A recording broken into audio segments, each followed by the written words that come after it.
Cette histoire commence lorsqu'une fille nommée Flom est choisie pour rejoindre un groupe de héros. Le groupe s'apprête à partir en voyage pour vaincre le seigneur démon, mais il s'avère que c'est un rêve éveillé que fait Flom. Un homme terrifiant la saisit et déclare qu'une faible comme elle ne pourrait jamais vaincre le seigneur démon. On découvre ensuite Flom piégée dans une cellule entourée d'autres prisonniers. Flom remarque qu'une marque est maintenant sur son visage, et elle ne peut que se demander ce qu'il va advenir d'elle. Les autres prisonniers sont dans un état vraiment lamentable, alors Flom demande à l'un d'eux depuis combien de temps ils sont ici. La fille révèle que cela fait 3 jours pour elle, et Flom remarque à quel point les yeux de la fille sont beaux. C'est alors qu'un type arrive, et il rappelle à tous qu'ils sont ses esclaves.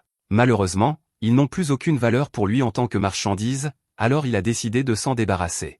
Flom est horrifié d'entendre cela, et le type explique qu'il ne veut pas gaspiller le peu de vie qui leur reste. Il a dépensé beaucoup d'argent pour les acquérir et les nourrir, alors il prévoit d'en tirer profit. Le type actionne ensuite un levier, ce qui fait apparaître plusieurs monstres à l'intérieur de la cellule.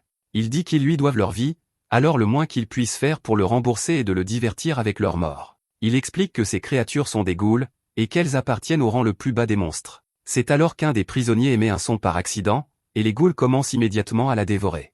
Le type ne peut que les plaindre, et il dit que cela ne serait pas arrivé s'ils avaient eu la moindre valeur. Cependant, il leur donne une chance de survivre. S'ils parviennent à éliminer les ghouls avant de perdre la vie, alors il les remettra sur le marché. Il leur recommande de se dépêcher, car les ghouls chercheront bientôt leur prochain repas. Le type reconnaît qu'ils ne pourront pas vaincre les créatures à main nue, c'est pourquoi ils auront besoin d'une arme. Il révèle ensuite qu'une statue avec une épée a également été amenée dans leur cellule avec les ghouls et sera leur seule chance de survie. Ce méchant homme les nargue ensuite en soulignant qu'ils ne pourront même pas utiliser l'épée parce que leurs stats sont terribles. Un des prisonniers est désespéré de survivre, alors il ne perd pas de temps et se rue vers l'épée. Il déclare que ce sera son ticket pour une vie meilleure, mais cela se retourne contre lui. L'épée commence à briller, et le pouvoir maléfique qui s'en dégage détruit sa main. Le pauvre homme ne peut que se demander ce qui se passe, mais il est trop tard car tout son corps est consumé par les ténèbres. Le méchant homme feint à nouveau de les plaindre en disant qu'il a oublié de dire à tout le monde que l'épée est maudite. Quiconque la touche fondra, et sa vie prendra fin immédiatement. Le type n'a acheté l'épée que parce que le marchand lui a dit que c'était une arme de classe épique, mais il s'est rendu compte ensuite que ce n'était qu'un déchet maudit. Il dit que c'est une ordure comme Flom, qui était censée être une héroïne. Son avenir semblait brillant au début, mais il s'est avéré qu'elle avait des héros dans toutes ses stats. Un regard sur le passé révèle le moment où tous les héros ont découvert la vérité. Ils ont examiné les stats de Flom et ont été choqués de constater qu'elle avait des héros dans chaque attribut. C'était incroyablement décevant, et l'un des héros l'a traité d'ordure. Flom avait été choisie par le créateur divin, donc elle avait le droit de rejoindre le groupe, mais les héros savaient toujours à quel point elle était inutile. Flom explique qu'elle n'a jamais voulu quitter le village en premier lieu, et qu'elle n'était pas faite pour être une héroïne. Même de courtes marches la laissaient essouffler, et elle ne pouvait rien porter non plus pour les autres héros. Les autres héros se battaient dans des combats difficiles, et Flom ne pouvait jamais les aider. Elle ne savait même pas comment utiliser son affinité, appelée inversion, qui ne semblait que bloquer toutes ses stats à 0. Elle n'avait aucune capacité de combat, donc même elle ne pouvait que se demander pourquoi elle avait été choisie. Une autre héroïne nommée Cyril se demandait aussi pourquoi elle avait été choisie, et Flom a été surprise de l'entendre se remettre en question. Elles avaient toutes deux le même âge, et toutes deux venaient de la campagne, alors elles sont devenues amies immédiatement. Cependant, Cyril était très puissante tandis que Flom était impuissante. Tout ce que Flom pouvait faire, c'était des corvées, c'est exactement ce qu'elle a fait. Elle a fait de son mieux pour être utile à tous, c'est pourquoi elle a été choquée quand tout le monde lui a tourné le dos. Le héros nommé Jean est celui qui l'a saisie et lui a dit qu'elle ne pourrait jamais vaincre le seigneur démon. Dans son désespoir, Flom a été horrifié de voir son ami Cyril s'éloigner sans l'aider. Jean a toujours su qu'elle était une ordure, alors il a finalement décidé de la vendre au marchand d'esclaves. Il a dit que Flom n'avait ni lignage ni pouvoir à proprement parler, donc elle était inutile pour les héros. Le moins qu'elle puisse faire était de rester hors de leur chemin, mais elle a même échoué à faire cela. Flom a alors été terrifié lorsque Jean a dit que respirer le même air qu'elle le rendait malade. Il était fier d'avoir supporté sa présence si longtemps, mais il en avait assez. Il a dit à Flom qu'il allait lui confier une tâche qu'elle seule pouvait accomplir, et il a saisi quelque chose. Flom ne pouvait que se demander ce que c'était, alors Jean a expliqué que c'était un fer à marquer les esclaves. Flom a désespérément tenté de fuir pour sauver sa vie, mais Jean l'a arrêté avec sa magie.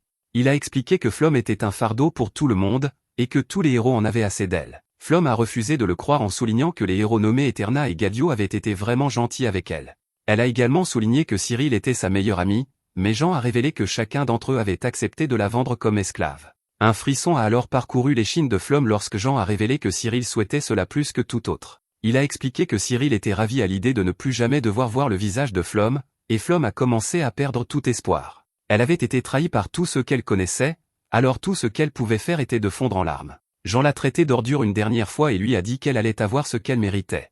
Flom l'a supplié d'arrêter alors qu'il se préparait à la marquer, mais ce fut inutile. Il a pressé le fer brûlant contre sa joue, et Flom a été marqué comme esclave pour toujours. Maintenant, Flom ne peut que souhaiter ne jamais avoir quitté le village ce jour-là. Elle n'aurait jamais vécu tout cela, et elle vivrait encore sa vie paisible. Malheureusement, la réalité est qu'elle est en prison, entourée de ghouls qui dévorent tous ceux qui l'entourent. Une des prisonnières supplie pour sa vie, mais cela pousse le marchand à mettre fin à ses jours de ses propres mains. Flom est aussi désespérée et dit qu'elle ne veut pas que sa vie se termine ainsi. Elle n'a rien fait de mal, donc elle ne comprend pas pourquoi une chose aussi terrible lui arrive. Malheureusement, le marchand explique qu'elle a effectivement fait quelque chose de mal. Elle l'a escroqué de son argent parce qu'il a dû payer une fortune pour l'acheter au groupe de héros. Il a perdu une tonne d'argent dans l'affaire, alors il la traite à nouveau d'ordure sans valeur. Le mot ordure résonne dans la tête de Flom encore, et elle ne le supporte pas, tant de gens l'ont traité d'ordure, et maintenant c'est tout ce qu'elle entend. Le marchand lui dit qu'il est temps pour elle de payer pour ses péchés, alors elle devrait juste se laisser faire et laisser sa vie être prise. Flom ne veut toujours pas que sa vie se termine ainsi, alors le marchand lui dit de prendre l'épée. C'est sa seule chance de s'en sortir et la seule option si elle veut vraiment se battre pour sa vie. Elle peut soit abandonner et être dévorée, soit se battre et fondre à mort à cause de la malédiction de l'épée. Flom ne veut aucune de ces options, mais elle réalise rapidement qu'elle n'a pas le choix. Si sa vie doit se terminer de toute façon, alors elle veut au moins essayer de se défendre. Le marchand lui dit de se dépêcher parce que sinon, les ghouls viendront après elle. Flom choisit de mourir en combattant, alors elle se rue immédiatement vers l'épée. Malheureusement, elle ne va pas très loin avant qu'une des ghouls ne morde sa jambe. Le marchand la nargue en lui disant qu'elle est presque à l'épée, mais il sait qu'elle n'y parviendra pas. D'autres ghouls se dirigent vers elle et commencent à mordre ses bras et ses jambes. Alors qu'elle déchire sa chair, Flom se force à atteindre l'épée. Elle finit par réussir à l'attraper, et même si elle est consumée par la douleur, Flom parvient à ressentir un peu de soulagement. La malédiction de l'épée mettrait bientôt fin à sa vie, et elle n'aurait plus à ressentir cette douleur insupportable. Alors que la sombre malédiction enveloppe son corps, Flom se demande si c'est ainsi que l'on meurt. La vie de Flom s'éteint alors que ses yeux se ferment, mais quelque chose arrive à l'épée. L'œil sur la garde commence à briller, et même le marchand se demande ce qui se passe. Les yeux de Flom se mettent aussi à briller, et l'obscurité violette se transforme en une lueur bleue éclatante. L'expression de Flom change complètement, et elle arrache une des ghouls d'elle avec une force incroyable. Le marchand ne peut que se demander pourquoi Flom ne fond pas, et Flom commence à éliminer toutes les ghouls. Le marchand remarque que toutes ses blessures sont guéries, et Flom est aussi surprise. Les ghouls tentent de l'attaquer à nouveau, alors Flom se prépare. Elle se souvient de la façon dont l'un des héros combattait, et elle utilise cela à son avantage. Elle copie la façon dont le héros brandissait son épée, et Flom parvient à détruire toutes les ghouls avec une seule attaque. À proximité, on voit que la fille aux yeux bleus observe Flom de très près. Le marchand est maintenant très impressionné par Flom, mais il est aussi terrifié. Il essaie de dire qu'ils devraient faire des affaires ensemble, mais Flom ne répond même pas. Elle met simplement fin à ses jours, et le type ne peut que se demander comment sa vie est en train de se terminer par une ordure comme elle. Flom s'était convaincu que le monde entier voulait que sa vie se termine, alors ce n'est que maintenant qu'elle réalise qu'il est acceptable pour elle de vivre. Avant que Flom n'aille voir la fille, elle se souvient de quelque chose que l'un des héros lui avait dit. Elle avait dit que l'équipement de niveau épique pouvait être rangé à volonté, alors Flom essaie. À sa grande surprise, elle parvient à ranger son épée, et elle est stockée dans un seau sur sa main. Flom veut emmener la fille avec elle, alors la fille se demande si cela fait de Flom sa maîtresse. Elle suppose que Flom la voudra comme esclave, mais Flom explique qu'elle veut juste l'aider à s'échapper.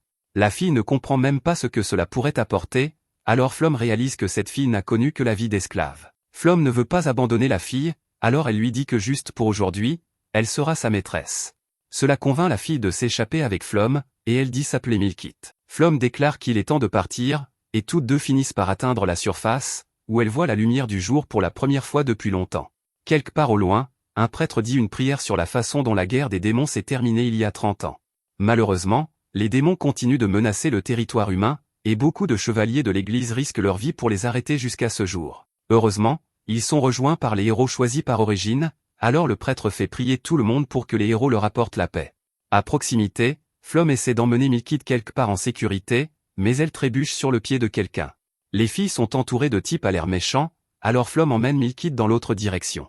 Milkit se demande ce qui ne va pas, alors Flom explique qu'elle vient d'apprendre ce que c'était que d'être une esclave. La marque sur son visage est facile à voir pour tout le monde, et Flom peut dire que les gens la regardent déjà différemment.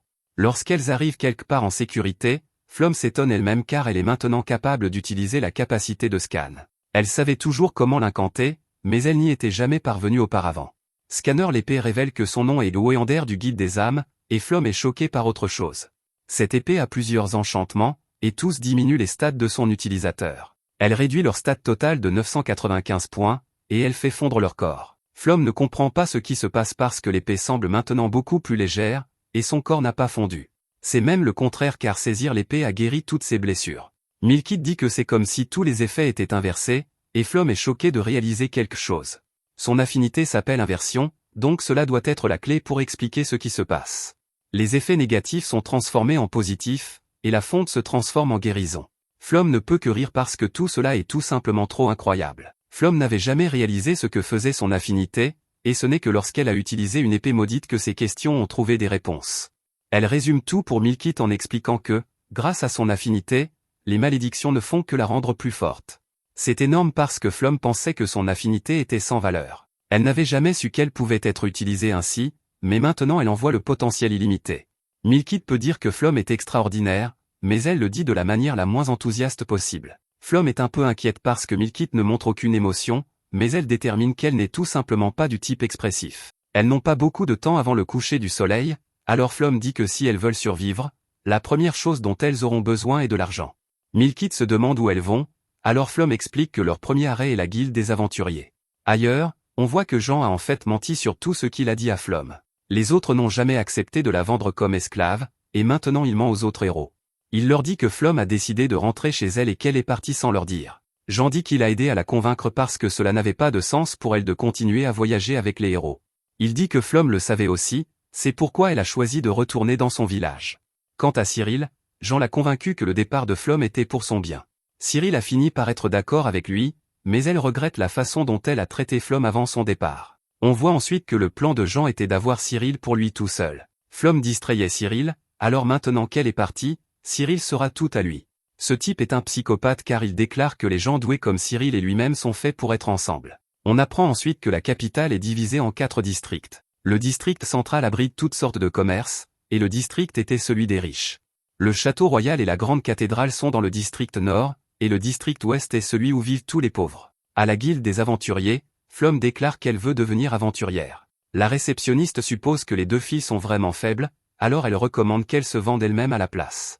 Flom insiste sur le fait qu'elle peut se battre, alors elle dit à la femme de lui donner simplement les formulaires à remplir. Elle commence à se disputer, et quelques aventuriers à proximité commencent à intervenir. Ils sont d'accord avec la réceptionniste, mais un homme nommé Dain leur dit de se calmer. Dain s'excuse auprès de Flom et dit qu'il n'est pas souvent que la guilde reçoive du sang neuf dans les bas quartiers du district ouest. Il dit à la réceptionniste qu'elle devrait être plus accueillante parce qu'il ne devrait décourager personne de devenir aventurier.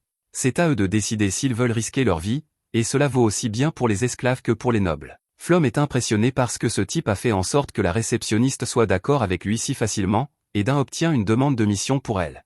Il oblige la réceptionniste à la lui remettre, et elle explique que Flom obtiendra sa licence de guilde lorsqu'elle aura terminé la mission. Flom remercie Dain, et il se présente comme un aventurier de rang A. Quant à leur mission, elle nécessitera d'éliminer une cible de rang F. Les cibles de rang F sont les plus faciles, alors Flom détermine qu'elles devraient être du même niveau que combattre les ghouls. De retour à l'intérieur de la guilde, on voit que Dain est en fait une personne terrible. La cible de la mission qu'elles viennent de recevoir est en fait de rang D. Les autres aventuriers sont stupéfaits parce que les monstres que les filles vont affronter sont au moins 5 fois plus puissants que les monstres de rang F. Les gars sont tous sûrs que les filles ne sortiront pas vivantes, et Dain le sait déjà. Il déclare que si les filles ne survivent pas, cela signifie simplement qu'elles n'ont pas ce qu'il faut pour être aventurières. C'est le Dain que tous les aventuriers connaissent, et ils l'acclament tous. La réceptionniste, quant à elle, est dégoûtée par lui parce qu'elle sait tout sur Dain. C'est un tricheur qui a conspiré avec la guilde et a utilisé des moyens déloyaux pour obtenir son rang A. Il n'était pas du tout qualifié pour ce rang, et il a simplement triché pour atteindre le sommet. Il n'y a rien à faire maintenant, et la réceptionniste dit qu'envoyer les filles sur cette mission est juste un gaspillage de 2 vies parfaitement bonnes. Malheureusement, Flom ne sait rien de tout cela, et elle est heureuse de voir qu'il y a de bonnes personnes dans le monde qui sont prêtes à aider les autres. Elle est reconnaissante à Dain de leur avoir obtenu cette mission, et elle a le sentiment que tout va s'arranger. Merci d'avoir regardé mon récapitulatif.